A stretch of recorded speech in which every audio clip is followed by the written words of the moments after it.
Hello students, कैसे हैं आप सभी। उम्मीद करता हूँ आप सभी अच्छे हैं। जैसा कि आपको पता है कि आपका सेकंड सेमेस्टर जो है उसकी क्लासेस जो है आपकी स्टार्ट हो गई हैं। और माइक्रो इकोनॉमिक्स का जो आपका सेकंड पार्ट है सेकंड सेमेस्टर का, उसकी हम क्लासेस अब स्टार्ट करेंगे। और इंट्रोडक्टरी क्लास जो है आपकी हो गई है, तो वहाँ पर मैंने जो आपका सिलेबस है इस बार का वो आपके साथ डिस्कस किया है। तो आज जो हम चैप्टर पढ़ेंगे वो चैप्टर नंबर फर्स्ट है हमारा, जिसको हम बोलते हैं मार्केट स्ट्रक्चर। मार्केट स्ट्रक्चर का जो हिंदी में मीनिंग होता है, इसको हम बोलते हैं बाजार संरचना। कि जो आपकी मार्केट होती है वो किस टाइप की होती है, कितने फॉर्म होते हैं उस मार्केट के। तो ये सारी चीज़ें इसके अंदर हम जो है वो स्टडी करेंगे। तो चलिए फिर आज की क्लास हम इसी के साथ स्टार्ट करते हैं। तो फर्स्ट जो हमारे पास इसके अंदर आता है वो आता है व्हाट इज मार्केट। यानी कि सिंपल फॉर्म में बाजार क्या होता है, ये क्वेश्चन है हमारे पास। और अगर हम एक नॉर्मल पर्सन की बात करें तो उसके लिए बाजार का जो सिंपल मीनिंग है वो ये है कि कोई भी एक ऐसी जगह है जहाँ पर गुड्स सेल या परचेज किए जाते हैं, उसको हम बाजार बोलते हैं। बट अगर हम बात करें इकोनॉमिक्स की फॉर्म में, तो इकोनॉमिक्स की फॉर्म में जो है बाजार का सिर्फ इतना ही मीनिंग नहीं होता, बल्कि इससे कुछ ज़्यादा मीनिंग हम कह सकते हैं ये अर्थशास्त्र में इसका होता है। अगर हम इकोनॉमिक्स में इसके मीनिंग की बात करें तो इसमें आपका कोई एरिया हो या ना हो, दोनों ही कंडीशन में आपका बाजार हो सकता है। क्योंकि बाजार वो सारी कंडीशन है जहाँ पर किसी भी गुड्स के बायर्स यानी कि खरीदने वाले, जिसको हम क्रेता बोलते हैं, और सेलर्स यानी कि किसी गुड्स को बेचने वाले, दोनों ही जिस जगह पर अवेलेबल होते हैं और किसी गुड्स को सेल किया जाता है या परचेज किया जाता है, तो ऐसी जगह या कोई भी ऐसी फॉर्म उस हो जहाँ पर ऐसी एक्टिविटीज़ होती हैं गुड को सेल और परचेज करने की, उसको हम बोलते हैं बाजार। और बाजार आपका इकोनॉमिक्स में टेलीफोनिकली भी हो सकता है, जैसे आपका अमेजोन है, फ्लिपकार्ट है। ये सारे एक बाजार की फॉर्म ही है, इन सभी को हम मार्केट बोल सकते हैं इकोनॉमिक्स की लैंग्वेज में। अगर हम बात करें इसके फीचर्स की, तो मार्केट के चार फीचर्स हैं मेन, वो होते हैं। सबसे पहले हमारे पास होता है एरिया, जिसको हम हिंदी में बोलते हैं क्षेत्र।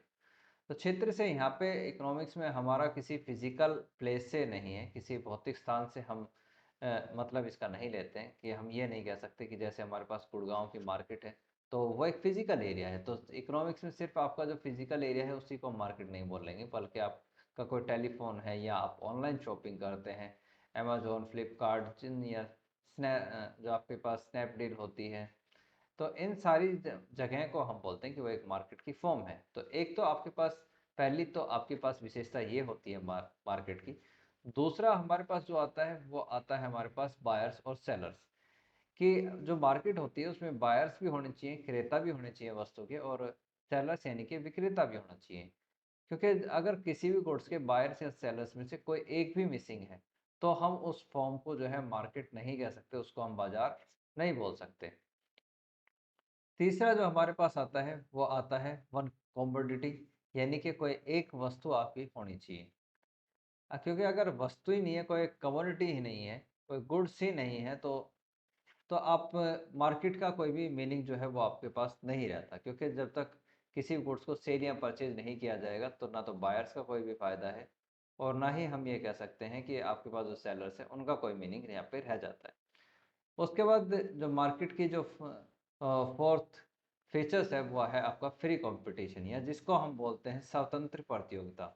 तो ये स्वतंत्र प्रतियोगिता आपकी इसके अंदर मिलती है। स्वतंत्र प्रतियोगिता का जो मीनिंग है वो यहाँ पे क्या होता है कि जो आपके पास गुड्स है उसके प्राइस जो है उसका डिटर्मिनेशन होता है, वो गुड्स की डिमांड और सप्लाई जो है, मांग और पूर्ति की जो मदद है उससे होता है। और जो आपका पूरा बाजार है, यानी कि जो आपकी कंप्लीट मार्केट है, उस मार्केट के अंदर एक पर्टिकुलर गुड जो है उसके सेम प्राइस होते हैं, यानी कि समान कीमत यहाँ पर होती है। फॉर एग्जाम्पल, जैसे हम एग्जाम्पल लेते हैं कि अगर मोबाइल फ़ोन है आपके पास, कि कोई आपके पास कंपनी है, जिसको हम आईफोन का एग्जाम्पल ले लें कि आईफोन मार्केट में एक गुड है। तो इस आईफोन के जो प्राइस है, अगर किसी मार्केट के अंदर वो 1 लाख रुपए हैं, तो पूरी की पूरी जो आपकी मार्केट है आईफोन की, उसके अंदर जो प्राइस होंगे वो 1 लाख रुपए होंगे। तो यहाँ पे फ्री कंपटीशन की हेल्प से क्या है, इस तरीके की चीज़ें होती हैं बायर्स और जो सेलर्स होते हैं उन्हें नॉलेज होती है चीज़ों की, तो ऐसी फॉर्म को हम बोलते हैं मार्केट।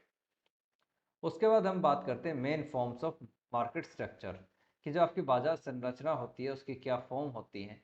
और सिंपली अगर मैं इसका मतलब बताऊं तो ये होता है आपका एक तरीके से बाजार के प्रकार, कि बाजार के कितने टाइप्स होते हैं। तो फर्स्ट हमारे पास आता है परफेक्ट कंपटीशन, या जिसको हम बोलते हैं पूर्ण प्रतियोगिता, पूर्ण प्रतियोगिता बाजार। दूसरा हमारे पास आता है अपूर्ण प्रतियोगिता बाजार।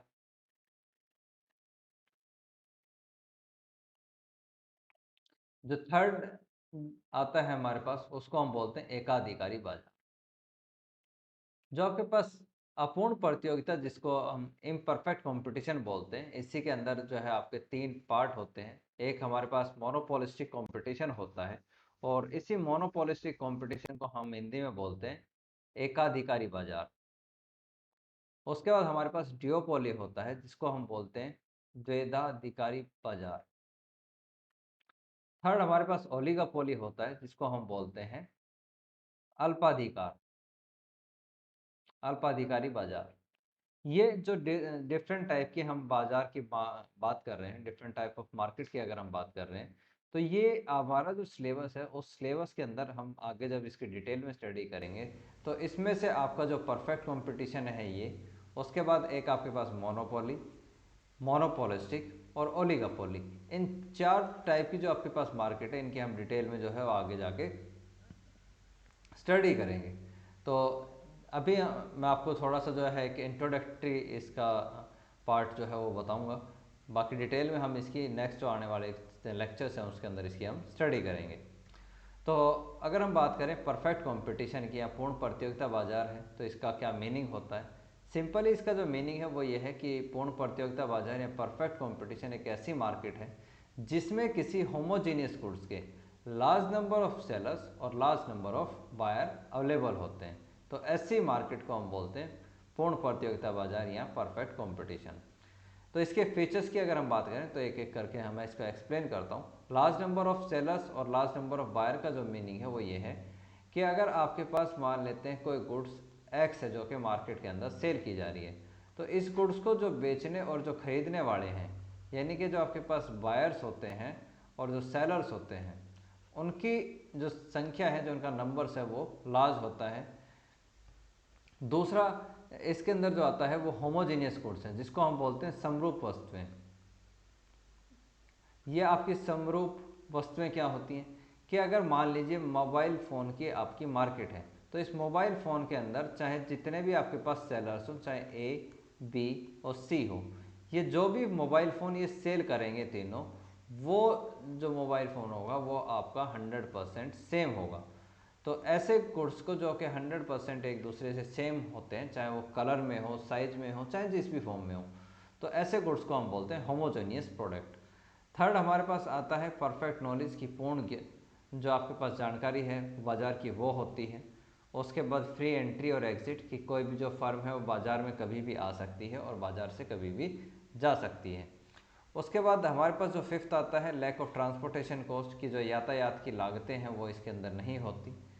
उसके बाद आता है लैक ऑफ सेलिंग कॉस्ट, की जो विक्रय लागतें होती हैं वो भी पूर्ण प्रतियोगिता बाजार के अंदर नहीं पाई जाती हैं। उसके बाद हमारे पास आता है सेम प्राइस, की समान कीमत, की जो आपका पूरा का पूरा बाजार है उसके अंदर एक ही कीमत जो है वो बाजार में प्रचलित होती है, और जितनी भी जो फर्में हैं वो सभी एक ही कीमत जो है वो कंज्यूमर्स से वसूल करती हैं, जो आपके पास उपभोक्ता है उनसे एक ही कीमत ली जाती है। उसके बाद जो हमारे पास नेक्स्ट फॉर्म आती है मार्केट की वो है मोनोपोली मार्केट, या जिसको हम एकाधिकारी बाजार भी बोलते हैं। तो ये मार्केट की एक ऐसी कंडीशन है जिसमें किसी गुड्स का एक ओनली प्रोड्यूसर होता है, और इस गुड्स का कोई भी क्लोजली सब्सटीट्यूट हमारे पास अवेलेबल नहीं होता। तो ऐसी मार्केट को हम बोलते हैं मोनोपोली मार्केट। अगर हम इसके एग्जाम्पल की बात करें तो इसका एक अच्छा एग्जाम्पल है हमारे पास रेलवे। तो रेलवे जो है उस इसका देखिए ना तो कोई भी क्लोजली सब्सिट्यूट है, कोई क्लोजली सब्सिट्यूट या जिसको हम बोलते हैं कि कोई भी ऐसा सब्सिट्यूट या प्रतिस्थापन हमारे पास नहीं होता जो कि हम रेलवे की जगह यूज़ कर पाएँ, जो उसको कम्प्लीटली सब्सिट्यूट कर पाएँ। दूसरा यहाँ पे अगर हम बात करें इसके सेलर की, तो इसमें जो कम्प्लीटली मोनोपोली है अभी तक, कुछ एरिया में। अभी धीरे धीरे इसका प्राइवेटाइजेशन होना स्टार्ट हो गया है, लेकिन अभी भी हम कह सकते हैं कि गवर्नमेंट की इसके अंदर मोनोपोली है। तो ये एक एग्जांपल है। उसके अलावा जो हमारे पास इलेक्ट्रिसिटी है, तो इलेक्ट्रिसिटी के अंदर जो है गवर्नमेंट की मोनोपोली है। गवर्नमेंट वहाँ पे एक तरीके से अकेली सेलर्स हैं। हम या आप में से कोई भी इलेक्ट्रिसिटी को डायरेक्टली सेल नहीं कर सकता है। तो ये एक मोनोपोली का एग्जांपल है। उसके बाद हमारे पास जो नेक्स्ट आता है वो हमारे पास आता है मोनोपोलिस्टिक कंपटीशन, जिसको हम बोलते हैं एकाधिकारी बाजार।